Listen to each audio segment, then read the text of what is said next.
নমস্কার, শুভ সকাল সকলকে এবং আমার বাংলার মানুষ, বাংলার ভাই বোনেরা।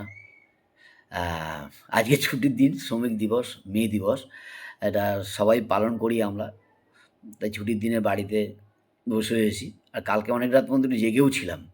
তার কারণ হচ্ছে কালকে রাত্রিবেলা একটা খবর দেখছিলাম। আমাদের মাননীয় মুখ্যমন্ত্রী দিদি, আমরা দিদি বলেই দেখি কারণ অনেক ছোটোবেলায় থেকে উনি কংগ্রেস পিরিয়ড থেকে আমরা দেখে আসছি ছোটোবেলা থেকে।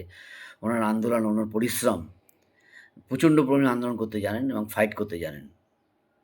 কালকে সেই আরেকটা ফাইট আমাদের চোখে পড়ল যে কালকে রাত্রির ৮টা থেকে রাত্রির ১২টা পর্যন্ত উনি একটা স্ট্রং রুমে ভবানীপুরেই উনি বসেছিলেন এবং ওখানে গার্ড দিয়েছিলেন যে কিছু একটা হচ্ছে কি না সেটা তাদের ব্যাপার, তারা রাজনৈতিকবিদ, তারা জানেন। আমরা তো অতটা বুঝি না, আমরা সাধারণ মানুষ, বাংলার মানুষ, আমরা খেটে খাওয়া মানুষ। কিন্তু আমরাও চাই যে ভালোভাবে হোক, ভালোভাবে সুষ্ঠুভাবে হোক। এবারে ভোটটা সত্যিই খুব ভালো হয়েছে। মানুষ নিজের ভোট নিজে দিতে পেরেছে। কোনো মায়ের কোল খালি হয়নি। তারপরে কোনো বাংলার বইয়ের অ্যা সিঁদুর পুছে যায়নি। সত্যি খুব ভালো হয়েছে। এতে সবাই আনন্দ পাচ্ছে। আমরা রাস্তায় যাতায়াত করি, তারা বলছে না সত্যিই খুব ভালো ভোট হয়েছে। হার-জিত তাদের, হার-জিত হচ্ছে ব্যাপার। পরীক্ষায় যেমন পাস ফেল কী হবে, কী হবে? পরীক্ষায় যেমন পাস ফেল।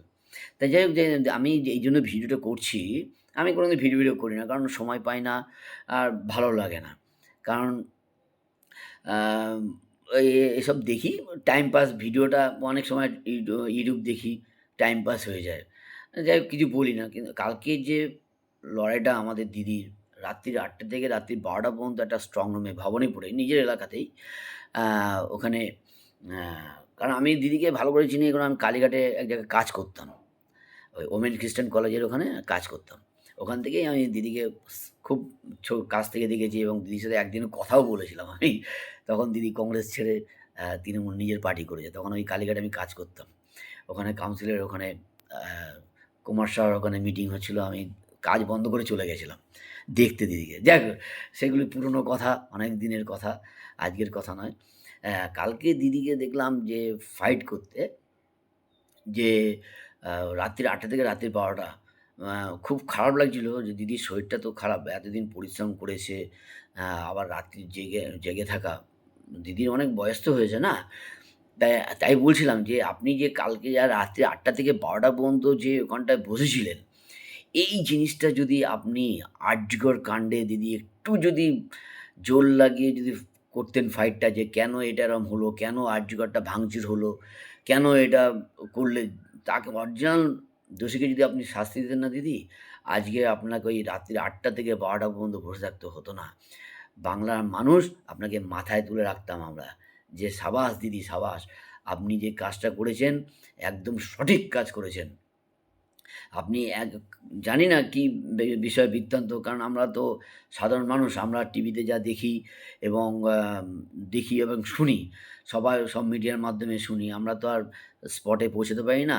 কিন্তু দেখি যে আরজিকরটা ভাঙচুর হয়েছে, সরকারি সম্পত্তি ভাঙচুর হয়েছে। সেই নিয়েও যদি আপনি একটু বলতেন যে কারা করেছে তাদেরকে গ্রেপ্তার করো বা তাদেরকে অ্যারেস্ট করো, তাহলে দেখতেন আজকে আপনাকে এত পরিশ্রম করতে হতো না।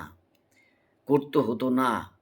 সন্দেশখালিতেও অনেক ঘটনা হয়। আমরা শুনি, কারণ ওদিকেও আমাদের লোকজন থাকে, তাদের মুখে শুনি। আমরা তো ওটা টিভিতে দেখি না বা কিছু না, ওটা মুখে শুনি আমরা। আমাদের অনেক বন্ধু-বান্ধব থাকেন। এখন ছেড়ে দিয়েছে, ওরা ওখানে আর থাকে না। ওরা অন্যত্র চলে গেছে। মানে যা শুনেছি সেসব বলার দরকার নেই। তবে আজকে যে আপনি যে পরিশ্রম করছেন, এই পরিশ্রমটা আপনার দরকার ছিল না। যদি আপনি সত্যি আমাদের সঠিক বিচার করে এটা যদি করতেন না, আজকে আপনাকে এত কষ্ট করতে হতো না দিদি। সত্যিকারের।